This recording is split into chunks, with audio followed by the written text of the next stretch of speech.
Okay. Thanks everyone for joining us today on KRTD News. We got some great stories for you guys today.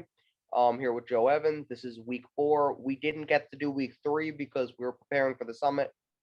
But we're back with the news cycle. So thanks for coming on, Joe. Thank you for having me again, Shane. Really appreciate this. Of course. So why don't we get into our first story here? I don't think anybody's going to be surprised. Our first story is about Gaza. So I really like this article from Counterpunch because the title is perfect. The Gaza conflict has shown that the Trump-Netanyahu policy has utterly failed. Now, what the Trump-Netanyahu policy essentially is, for those of you who don't fully understand it, is Israel does not have to negotiate with the Palestinians, and that's the basic part of it. So Israel does not have to negotiate with Palestine. There needs to be no negotiations. They give them nothing. Joe, if you want to expand a little bit on that policy. Yeah, well, part of the problem is this is a long-standing conflict in the Middle East. What's been going on with Gaza goes clear back to even the Bush, goes clear back pre-Carter, pre-Nixon, way back, ever since the end of World War II. And so we have long-standing issues. Now, this particular problem with apartheid, there was a brief period of time where Israel was involved in continuing the seizure of land from the Palestinians that was basically illegal, unconstitutional. George Bush, Daddy George Bush, not younger George Bush, actually went in and said, hey, you need to stop doing this or we're going to cut your funding. So we actually had a brief period of time where this issue of apartheid between Israel and Palestine had gone into a stasis. But since then, we've seen escalation year after year of what goes on with regards to, what was originally the Palestinian Liberation Organization, the PLO, back in the 80s and 90s. It's morphed into Hamas, which is the new upstart, the next generation of the PLO. And they've maintained this standing conflict. Absolutely. Now, I think one of the problems here is, now, people may not always agree with George H.W. Bush on the left or the right for whatever reason, but George H.W. Bush had some balls when he went to Israel and he said, yeah, you're not going to do that. We're going to cut your funding. Every other president, including his own son, was weak on this issue and had no problem doing exactly what the Israeli government wanted them to do. In fact, I think we've increased the budget we've given them since then. We give them more money now, I believe, since the H.W. Bush administration. I think that the money, I'm not sure what the increase is, but I think there was some kind of an increase. Well, it's one of those things that's ironic because we talk about foreign aid. The issue is right now the amount of aid that the United States continues to give Israel subsidizes not only their entire education program and their healthcare program. We also continue to support the war machine. We provide them with fighter jets, bombs, missiles. We provide them with the artillery and the counter artillery that's used against weapons that exist within the Gaza Strip that are managed and controlled by Hamas currently. And depending on how we look at it, we are literally funding both sides of this conflict right now. Money that's gone into Iraq, money that's gone into Iran because of US aid, continues to support Hamas in the Gaza Strip, even as much as we continue to support Israel as a nation. So when it comes to the way the Trump Netanyahu policy continues to work, we continue to see strife and conflict. And even if we don't agree with what Israel is doing, we do have to recognize that both the Israelis and the Palestinians suffer from basically war-based post-traumatic stress injuries for multiple generations now because of what's been going on. So the other thing is, a lot of people think, oh, let them fight it out. The Palestinians don't really have a formal military. They have a couple of outdated rockets, and they have a couple of some sticks and stuff, and maybe some swords. So that if people are like, oh, let them fight it out. If we let them fight it out, Israel could literally just nuke all of Palestine, and it would be over within 5 minutes. So ironically talking about Israel in possession of nukes. But yeah, that is literally, if we were to give Israel carte blanche to do what they wanted with the Gaza Strip, the Palestinians would no longer exist as a people. exactly. And this is an issue that has to be, I think it's a very delicate issue because everybody is contentious about this issue on both sides of it.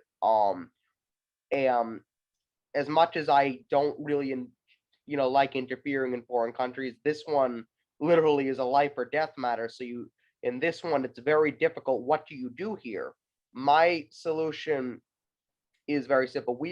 As you said, we give money to both Israel and to the Palestinians. The U.S. is in a unique position here to say, all right, we're going to the table now. We're cutting off the money. Let's come to the table and let's hammer this out and let's figure this out now. The U.S. is in an extremely unique position.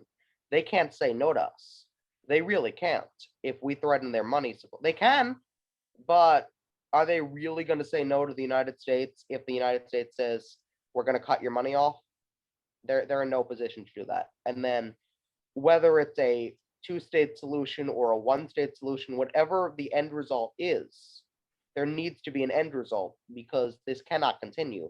We've been dealing with all these failed policies for decades. Something has to give here, and we have to come to some kind of ending. And that's one of those things that's interesting. You talk about the unique situation that America currently exists in. Just before World War II kicked off, we actually had an opportunity as a nation to be a relocation place before they actually started the concentration camps and the death camps in Germany with regards to the way they were handling Jews in Germany at the time. And the United States actually denied immigration to a significant number of the German Jews that had been allowed to leave Germany as a result. Now, one of the interesting things now is we're currently dealing with the Trump prohibitions on immigration from nations that are considered to host terrorism, one of which happens to be the Palestinian aspect. So in addition to that, we are actually denying travel to America for Palestinians that are currently being subjected to the greater firepower that Israel currently has possession of in the Gaza Strip. So in a sense, we are in a situation right now where history rhymes once again, like it does so often. Absolutely. And the other issue then becomes, no matter what we do here, nobody's going to be completely happy in the end. Oh, no, absolutely not. But that's unavoidable. And people are like, well, you can't force Netanyahu to come to the table. You absolutely can force Netanyahu to come to the table, as well as the Palestinian leader, whoever. Actually, I'm not even sure whoever the Palestinian leader is, or whoever is representing them. You can absolutely force them to come to the table because everything is about money. Right now, we give Israel $4 billion a year, and whatever we give to the Palestinians, we can say, all right, that's enough money for you guys. We're cutting it immediately. But I don't think Biden. I think Biden is much too weak to do that, and much too. Well, there is that argument. Biden definitely is not the strongest administration that we've ever had. You know, whether you like Trump or not, Trump definitely made things happen. Absolutely. I think this is a unique aspect to look at. If instead of a Joe Biden, we had a Bernie Sanders in his place, what would a Bernie Sanders type president do in this situation himself? Because he was quoted as saying on the debate stage, I support Israel and I support Palestine. So you have someone who has that mindset go into this, who's a little bit stronger than Biden and a little bit more there than Biden is mentally. You might get a different result in that case. Not even necessarily. here's one of the issues. We are currently supporting both sides with weapons of war. Again, why are we continuing to do that? Why do we continue to supply Israel with the ability to destroy other nations? Why do we continue to provide Hamas the means to irritate Israel and to attack the citizens of Israel? Why do we continue to support that level of destabilization in the Middle East? And that's one of those issues that we actually need to step back and realize how complicit we are in what is going on in the Gaza Strip right now. We all our fault. The military aid, but we haven't. Why not? Absolutely. Well, the thing is, it's all our fault. In reality, the United States is to blame for pretty much, not for, I wouldn't say for everything, because the leaders of Israel and the leaders of Palestine do act on their own accord, but the United States has a role to play in all of this, and we're in the middle of it. And honestly, this goes back to the end of World War II. World War I even.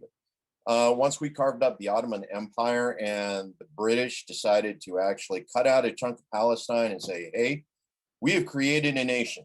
We shall now call it Israel. Okay, this is part of the history of European colonialism, where we literally just draw imaginary lines and say, this is the way we want it to be, and this is the way it shall exist forevermore. Well, we created North and South Korea, too.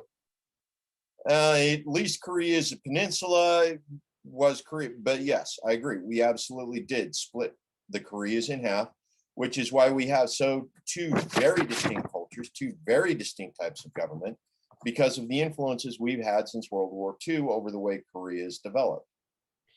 And we've done that in other places as well. Oh, yeah. And we continue to, it's one of those things where literally we can't help ourselves when it comes to screwing with the sovereignty of other nations. We say, hey, we don't like the way you're doing it. You're going to do it our way. And if not, we got 11 carrier fleets. We're going to point your direction and you will do it our way or cease to exist. But yeah, that's literally where we're at right now. This is just perpetuation of Western nation ego that believes they understand and can fix solutions that they've never been involved in, that they've never been a significant part of. Exactly. Now, I'm not counting on Biden to do anything. The United States actually blocked us from even talking about this in the UN. They're like, oh, no, we're going to block you from talking about this issue. We can't address it. Well, yeah, we can't address it. Reason why is because America continues to support one side, even as the UN recognizes that there are significant human rights violations occurring on both parts of the Israeli government as well as Hamas. And then we have the Western media will lie, United States and Western media will lie and say, what's actually going on is Hamas, well, not necessarily Hamas, but the Palestinians want to kill all the Jews, and that's really what's going on here, and it's an even fight, and we need to stay out of it. And I'm like, that's actually not what's happening here. And that and then I see them say Netanyahu is extremely left wing.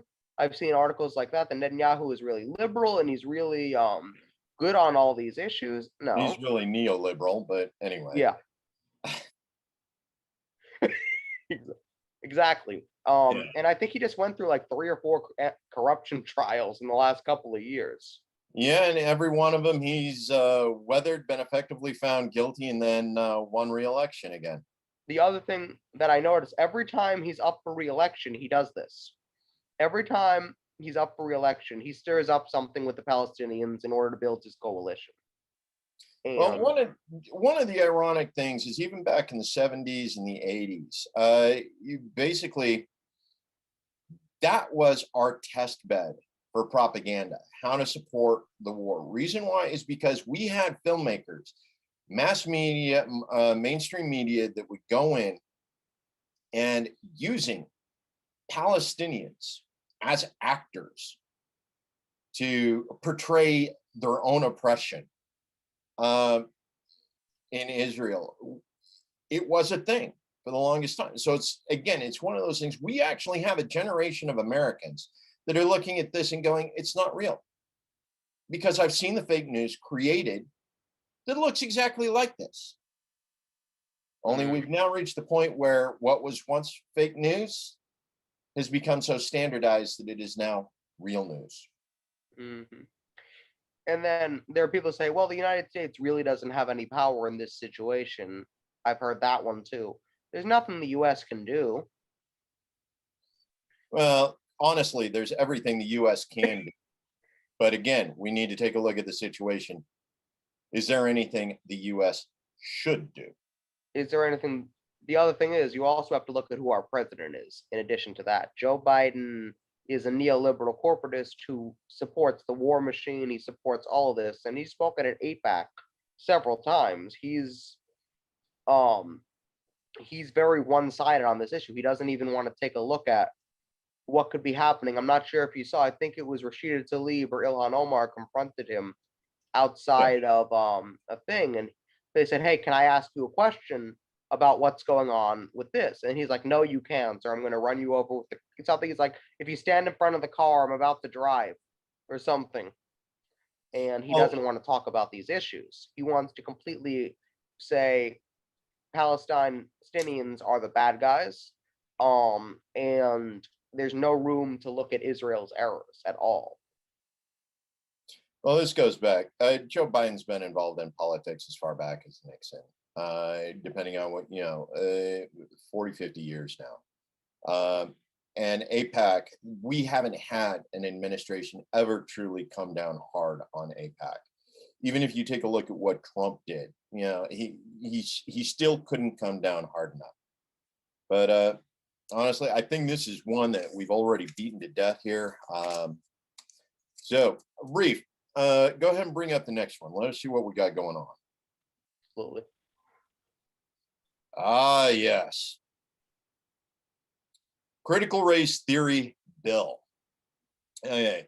Now, this has actually been making the circuit around the nation right now. Houston is in the process of doing it. Idaho recently just passed legislation specifically stating that critical race theory will not be taught in any publicly funded educational institution, whether that's public schools, whether that's universities, or public universities are currently banned from teaching it if they want to continue to receive state funding. Houston's in the process of doing it. I know a couple others. I believe Missouri is also up for it as well. Now, the definition here for critical race theory is an academic movement of civil rights scholars and activists in the United States who seek to critically examine the law as it intersects with issues of race to challenge mainstream liberal approaches to racial justice. Okay. Now, if you listen to what the right wing is doing with this, or even in that matter, certain aspects of the left, you start hearing things about how this is Marxian, thought process. This is about changing the Marxian model from class to race as a means of how to affect racial equality or economic equality. Problem is most of this is brand new. Critical race theory has been a staple of the American legal environment for over 50 years now. Nathan Bell, back in Harvard, back in the 70s, 80s, pioneered this with some other activists, civil rights activists. And ultimately, the goal of critical race theory as a legal theory is race abolition in legal code and public policy. And so this goes in and it takes a look at situations like the stop and frisk laws in New York. Okay, they were obviously race-based because they focused on heavily based on demographic populations of communities that put police officers in overly policed communities, underserved communities, right, where police interactions with minorities, that's another one where we start taking a look at how language affects the process of racial disparities in the United States.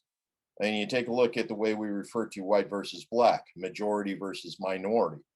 And we've already relegated this racial aspect to a minor position within the role of the United States.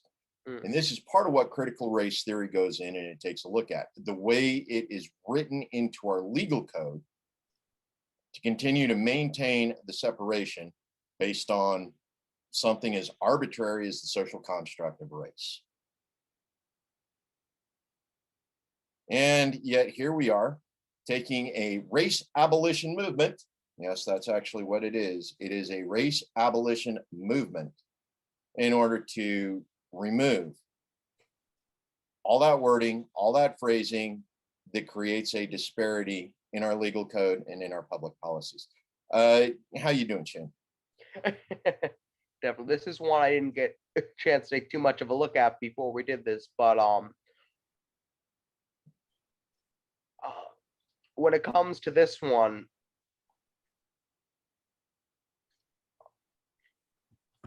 I'm going to be honest, I don't entirely have an opinion on it, but I would say when it comes to public funding of schools, should they be allowed to have certain qualifications and certain restrictions for you to get federal money? I would say yes, in that as, hey, you got to, for it's the same thing when you're applying for a grant, you got to meet certain criteria. So if they're going to say, hey, you can't do this if you want to get the money, I would have to, gonna be honest, I'm a little caught off guard. I have to take a look more into it, but I think it really depends. But absolutely, and to a certain degree, I understand that. But this is one of those situations where we're actually looking at state-mandated book burning. Critical race theory. Case, no. Well, yeah, critical race theory has been a staple. 50 years. Now, what's happened to it in the last 2 years? Keep in mind, this is just in the last 2 years.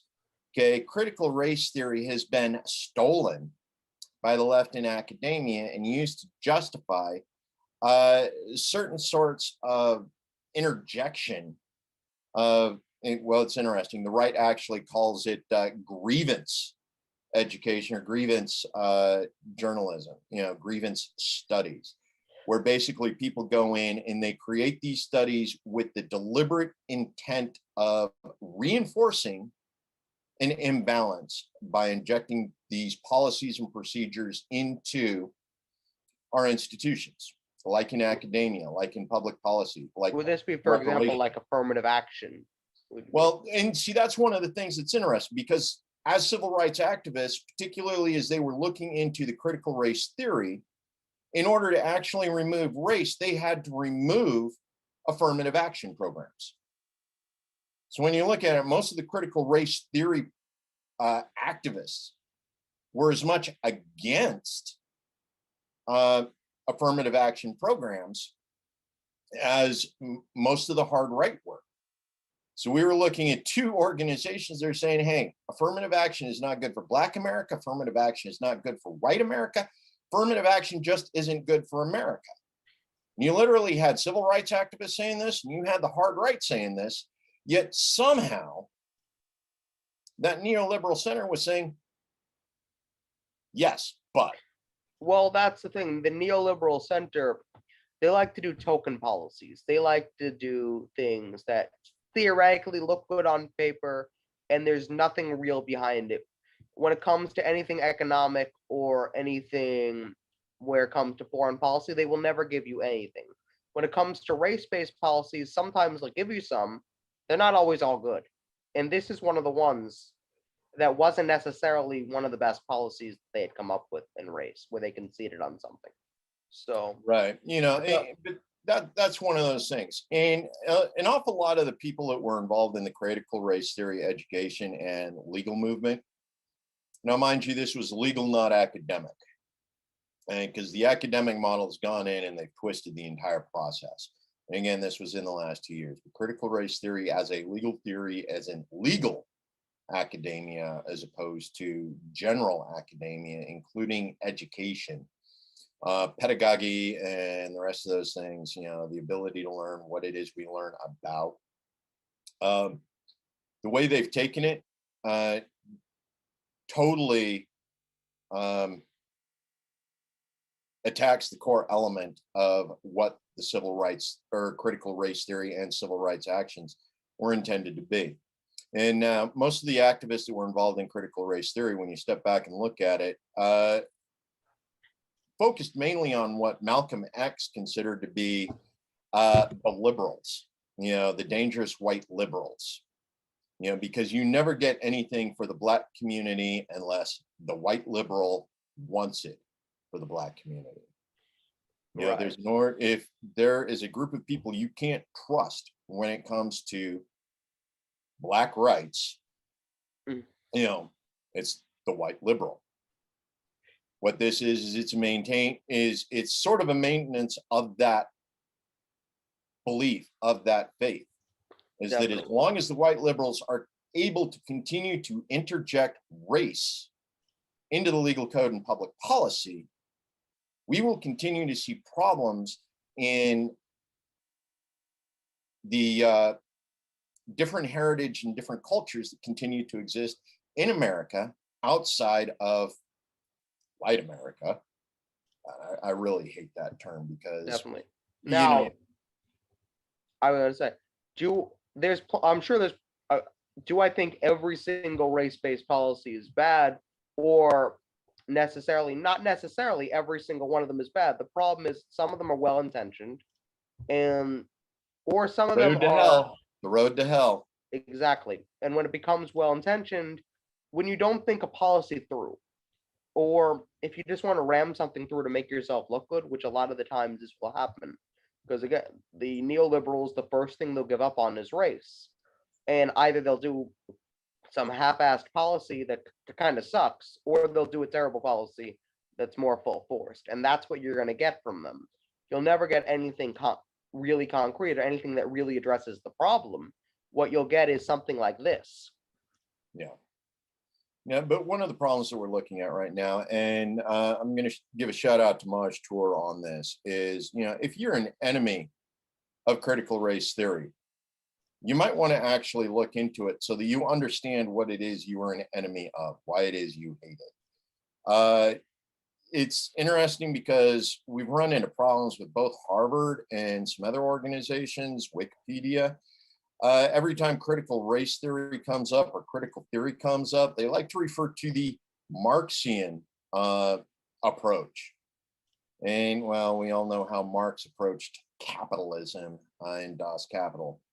Now, part of this is a lot of the studies involved in Marxian, or when they refer to it as Marxian, they're not actually referring to his communist principles. They're referring more to the half-assed way that he actually approached his critique of capital, which left out a significant number of facts, which were either not in evidence or were inconvenient to the plot line that he was trying to develop. It's one of the reasons why we actually got into the scientific method. Now, as critical race theory has survived 50 years in the legal code, part of the reason is because we have applied the scientific method to it. We have tested the facts that are associated with it. We have tested the theory, and it continues to remain true relatively with regards to race in our legal code and our public policy. Now, that's not communism, okay? And honestly, it's not even Marxism, because we know Marx didn't actually do a good job in his critique of capital. Definitely. Well, the thing is, nobody actually understands what communism actually is. And, well, there are people in it, but I mean, when people... Let's give Reef a moment here. Reef.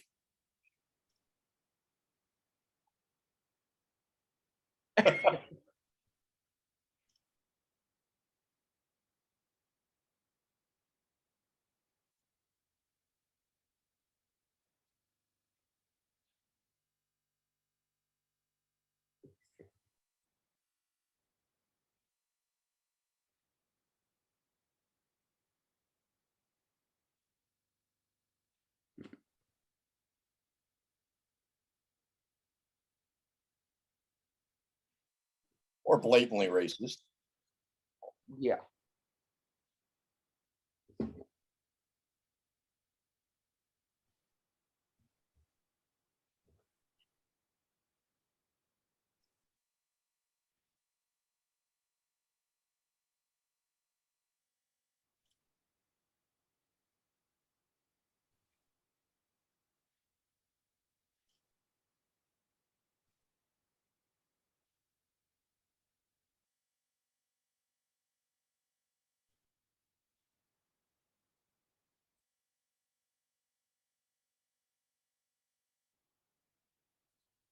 And that's one of those things that's really interesting about this, Reef, is because if you start taking a look at those Black activists, the Black and Indigenous, the ones that have been successful, most of what they say is, we don't want your help. We want you to get out of our way. Okay, you take a look at the indigenous issues. Bureau of Indian Affairs still continues to play a role in what has essentially co-opted indigenous culture in America. Now, right now, Biden's actually done something decent because they have an indigenous woman who is leading the Department of Interior, which oversees the Bureau of Indian Affairs. Nobody can hear Reef on stream, by the way. Oh, okay. So everybody, sorry, you made a really good point. Sorry, I can make that point again. We can literally do that again. I thought I pressed the button. I am the man behind the curtain pressing buttons. Reef at Reef Breland on Twitter. I just wanted to make a statement about that critical race theory was similar to me than those that certain Black activists have started to have the idea that the classic line of I don't see color, right? That usually said to someone right after they've said something vaguely racist. That it could the critical race theory, the argument there that those cultures are meant to be, the difference in culture should be acknowledged, right? They feel that does diminish, it affects how you view things, right? That we can have those differences of cultures, but I was just trying to relate that to this critical race theory that the argument might be that they still feel the need due to their oppression per se, right? That they might still need this assistance, this affirmative action, and of course it depends on which laws are right, that we're talking about. I'm more than willing to look at it a case by case basis. I'm also willing to look at it as a look in a perfect world. I'm one of those people that feel like the issues of those minorities are the same issues that the poor and working class of all races have, right? Yeah. So, saying that everyone should probably get these forms of assistances, I'm more willing to make. But well, that goes into, hey, why, which I hate to cut you off, Ruth, but we want to segue into our next story, which is, I think that's the perfect segue. I just wanted to have Joe give his thoughts on that, and then we'll move on. Well, the quick thing is from a legal aspect, what we need to do is we need to get the government out of the institutions that perpetuate systemic racism. Okay, the easiest way to do that is to eliminate race as a policy-based issue, as a legal issue, eliminate from our code. Okay, once we accept the fact that race is a social construct and there is no such thing as race, there is no white, there is no black, there is no, whatever, we can start accepting that we are one human race with significantly different cultures, with significantly different heritages through which we view our lives in, the lens of life. Okay. We make government, we make law colorblind. But we as people, we as a society, we as a culture still need to recognize that aspect of the American melting pot and the diversity of culture and the diversity of heritage that contributes to our greatness as a nation. But the secret to that is we need to get away from this black-white dichotomy. We need to understand the culture and the heritages of the people that come to our country to become American. We start looking at our refugees. We have Afghani, Iraqi, Middle Eastern, Far Eastern. We have Vietnamese refugees from the 70s that came here after the war. We have Armenian refugees that came here after the issue with Macedonia during the Clinton era. We continue to see refugees, a diversity of culture coming to America to be American. They are still proud of who they are. They are still proud of the people they came from. And there is nothing wrong with that. But this is not something government law or government policy should be involved in. Well, I agree that it's a step moving forward. I just hope it is the first step to, So, Absolutely. But anyway, let's move on to our next segment, and then I'll get off the horn with you guys. But No, it's an awesome question, Reef. Awesome. Yeah, question. I appreciate it. Let me go back to doing things behind the curtain. Monkey will push buttons till it works. Okay.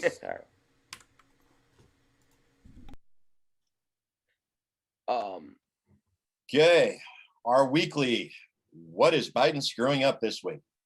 So he's actually got a couple issues where he seems to be messing up. One is he's trying to appease Republicans, particularly the science deniers, by abandoning certain climate relief plans.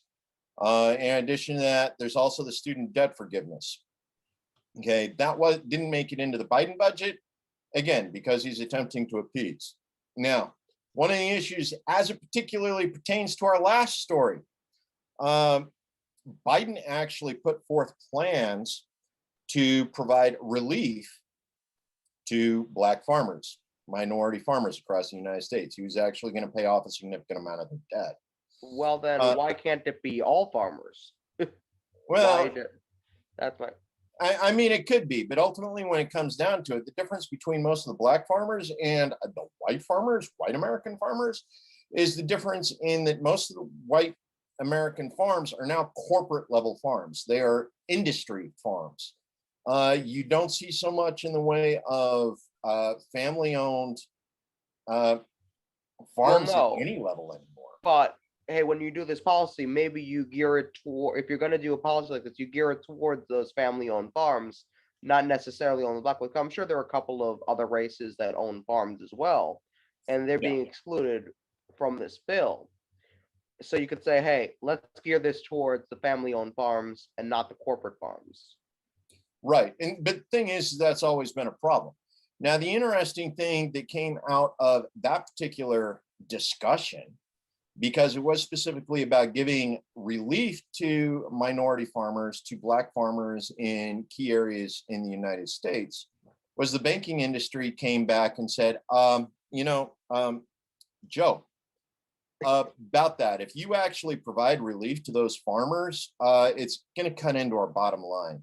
I realize that this is ultimately a bailout for us, but if you affect our ability to continue to exploit minority farmers, minority family farmers across America with unfair banking regulations that have existed since, well, forever, because nobody's actually gone in and addressed the race-based public policy in American banking in, well, ever. So this is, again, one of those issues that highlights the need for, well, eliminating these race-based policies in government code, and for that matter, even in corporate policy. Well, because these are independent banks that are saying, Joe, no, I like being able to exploit and charge higher interest to my Black farmers than my white farmers, because that's where my profit margin is. Well, this is exactly the problem. As I mentioned, Joe Biden is a neoliberal corporatist, and his corporate overlords have spoken. So it doesn't matter whether the policy is good or bad. It doesn't matter any of that. At the end of the day, once the corporate overlords have spoken, the policy is gone. Right.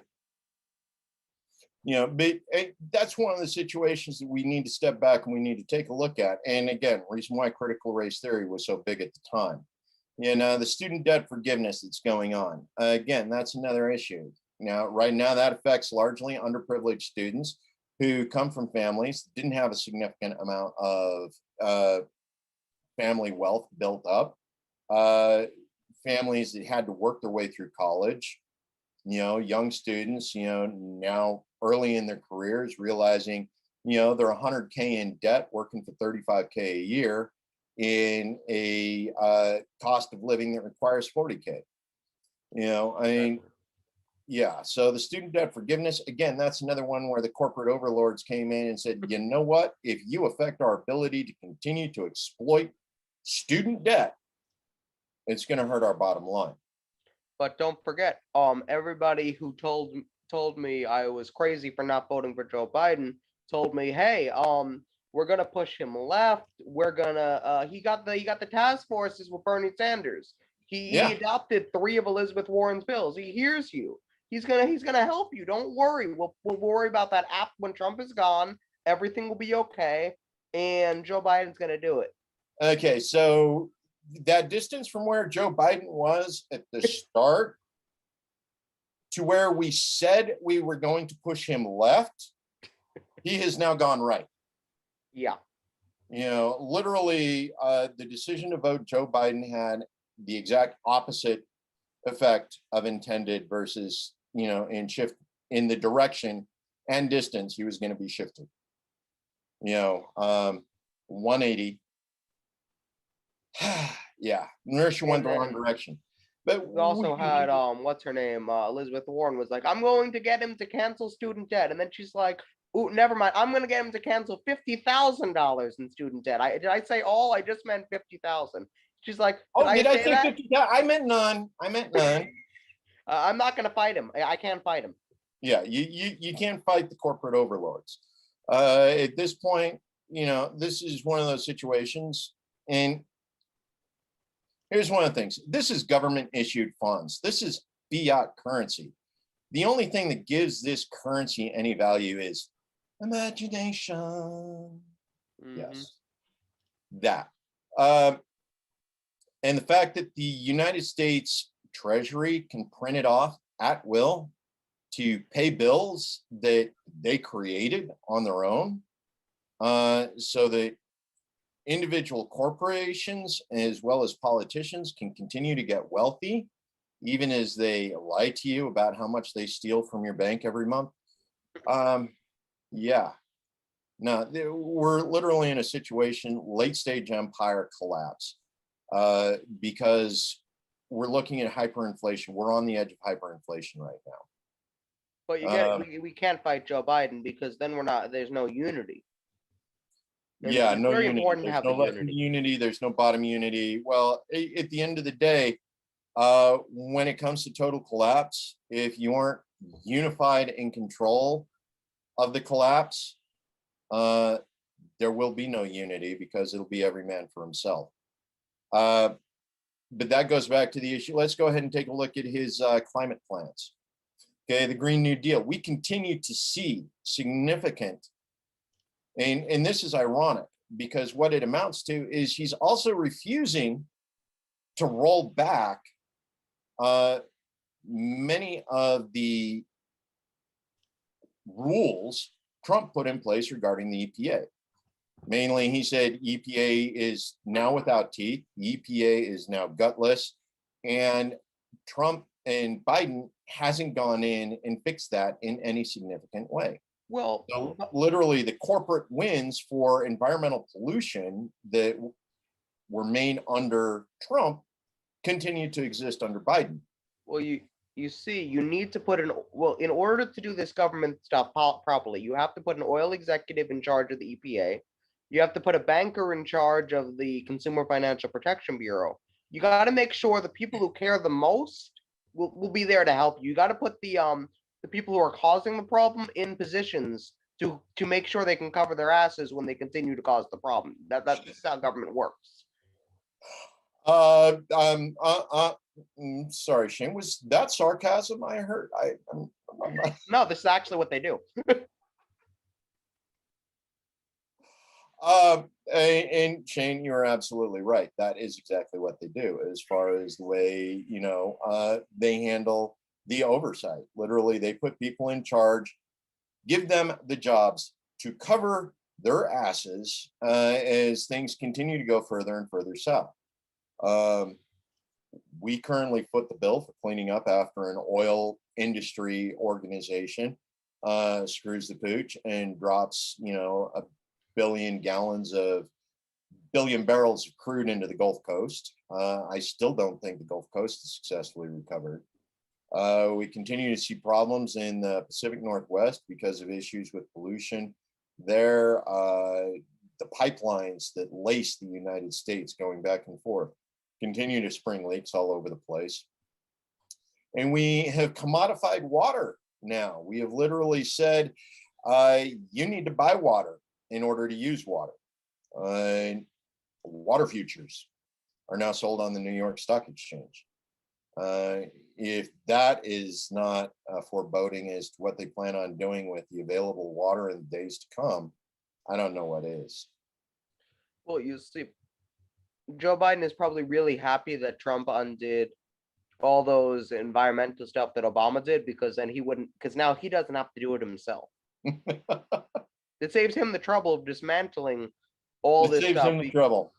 Okay, for those of you who are watching Joe Biden who said we could push him left, those of us who have been watching Joe Biden for the past 50 years knew you couldn't. Okay, anyway, enough with that. What else we got, Reef?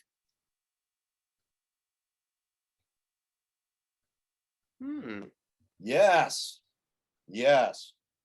Okay, the court ruled that a 2017 law regulating medical marijuana industry didn't conflict with a ballot referendum approved by voters the previous year that legalized medical pot. Okay, now this was an interesting challenge. Reason why is because we've seen it happen in a couple other states. Legislators would not pass either medical marijuana or recreational marijuana in several states, even though voter ballot, and the voters decided to take it into their own hands, create their own law, send their own ballots through, and have the people vote on it because legislators just weren't representing the people. And North Dakota, North Dakota actually went in and challenged one of these ballot initiatives and had it thrown out. Okay, in the case of Florida, that particular ballot initiative, the court upheld it. Good job, Florida. Good job. Matter of fact, right now, go ahead. Can people hear you? As a Floridian, for me, two things happened with that, right? You know, we voted it. For one, Florida has a weird statute to where you have to get a supermajority of the vote for those things to even pass, right? You have to get like above 60%, right? Which we did. I think we got like 70 to 80% on medical marijuana, which is an insane number in such a purple state, right? Right. On top of that, here's the issue. Right? Of course, there's hidden legal proceedings behind the scenes, right? And I do believe NORML has been looking at Florida specifically to try to rearrange their laws there with that, right? And I think this was part of them solidifying that, right? That, you know, this Supreme Court situation was put there so that even if we do decide to change the minutia of the law, that the law is still upheld by the Florida Supreme Court, right? No. So on top of that, the issue that NORML has right now with the law specifically is that we require a thing called vertical integration.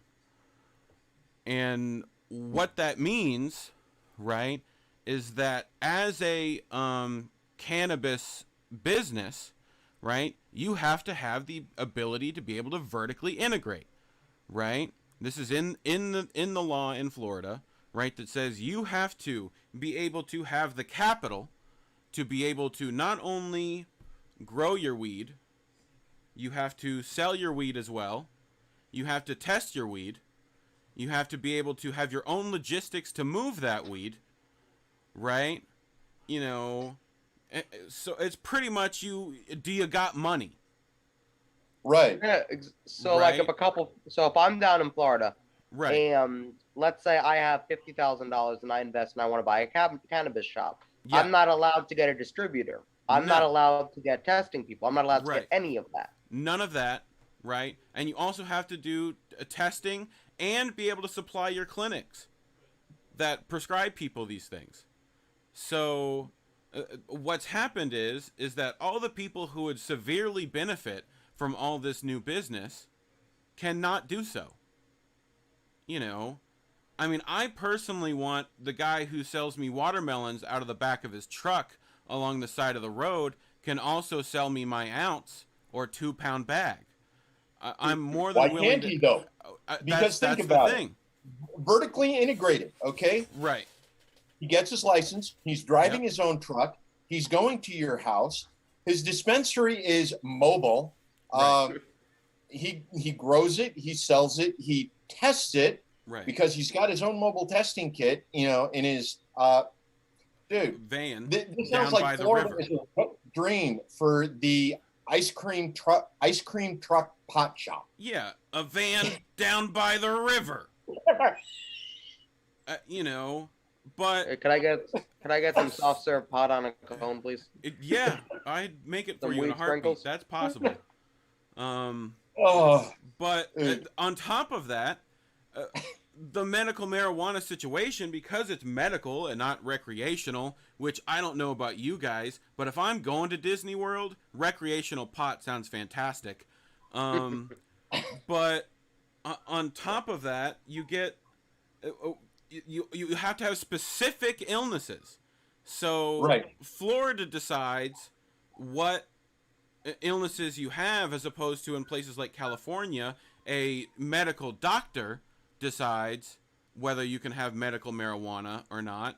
Now, arguably, that does make it to where anyone with an itchy eyeball can get, you know, weed, but you know, that's we all know that's just we all know that. Well, you know, are there any restrictions on the doctor? Now, let's say I go to the doctor and I have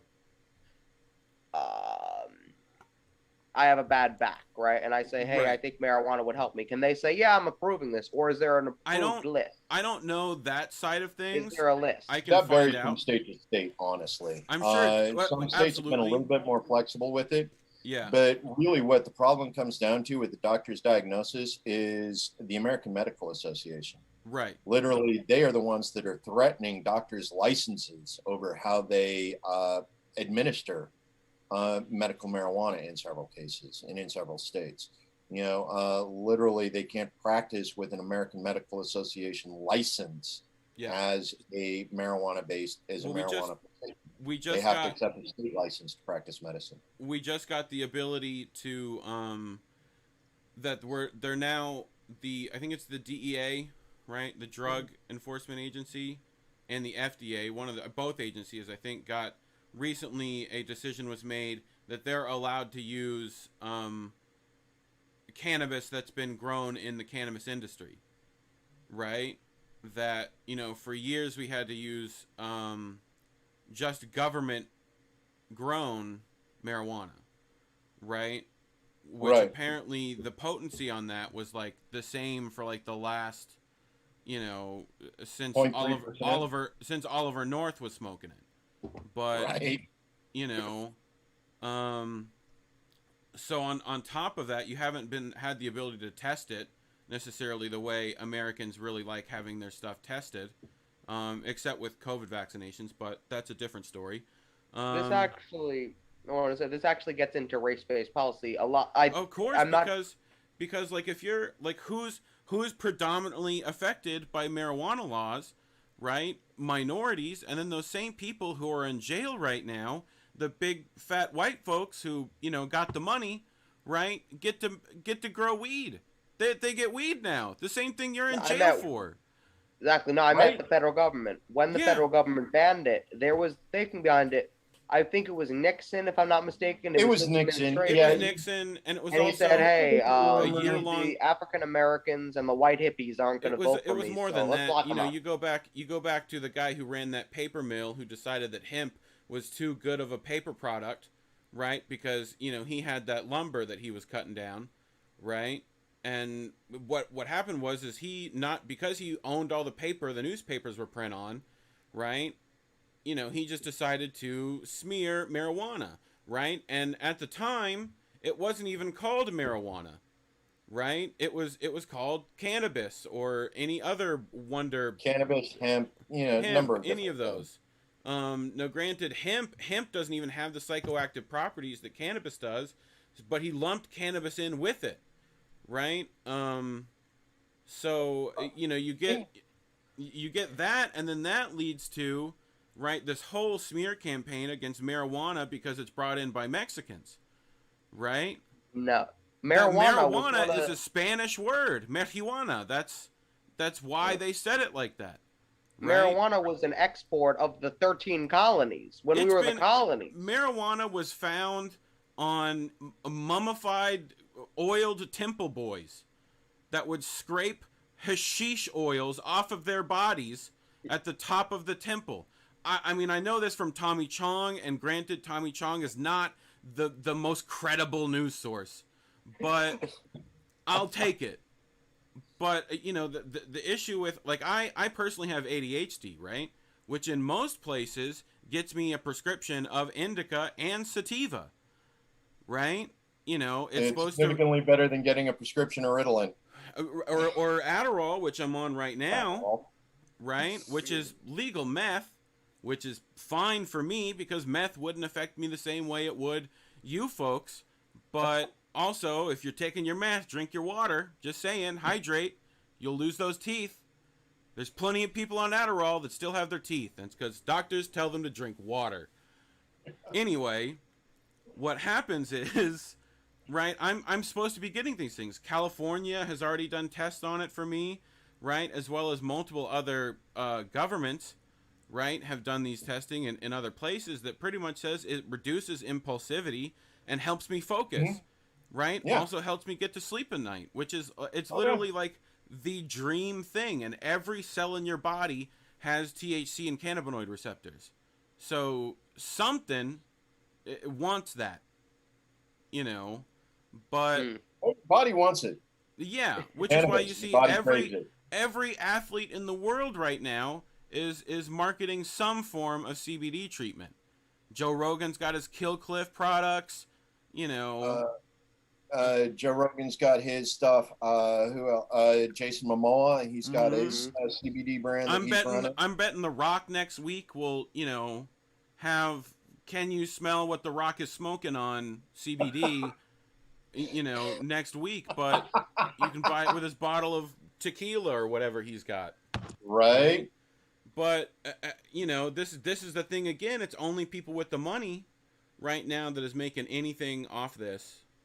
Right. Which is absolutely. Frustrating. Literally, we got people who are still sitting in prison on 20-year sentences for selling an ounce of marijuana, while we got dispensary owners who have other people selling for them in quantity, tons. Yeah. Who are just raking in profits. Yeah, and this is one of those things. It's an economic injustice, and again, we can go into the issue of cultural disparity. The fact that people outside of the white Anglo-Saxon Protestant business industry continue to be criminalized, even as we celebrate the success of these white men, who come from established money, family wealth that was allowed to be maintained by a system that perpetuates a problem. Yeah. We're at the 7:01 mark. We're a minute over, guys. Right on it. Okay. It's been great. Love you guys.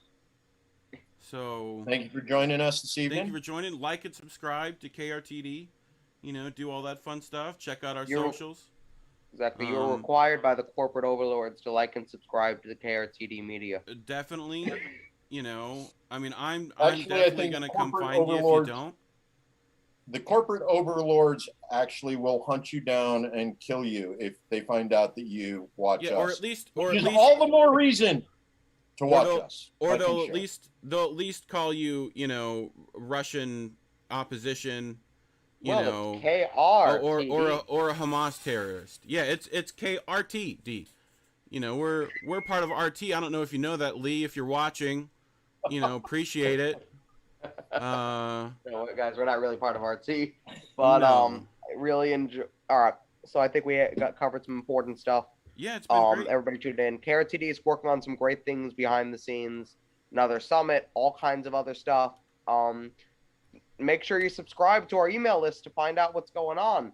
Joe's over at ID Joe for Congress, right? Check out KRTD at KRTD Media, right? And it's been good. You guys have a good day. All right. Bye, everyone. Bye. Cool. Yep. I put up a thing that even had my name and stuff, and I'm gonna get there's a way to set up like those little like sound bar-y things that will react to my mic, and I can put those in. So I like having the ability to do that. So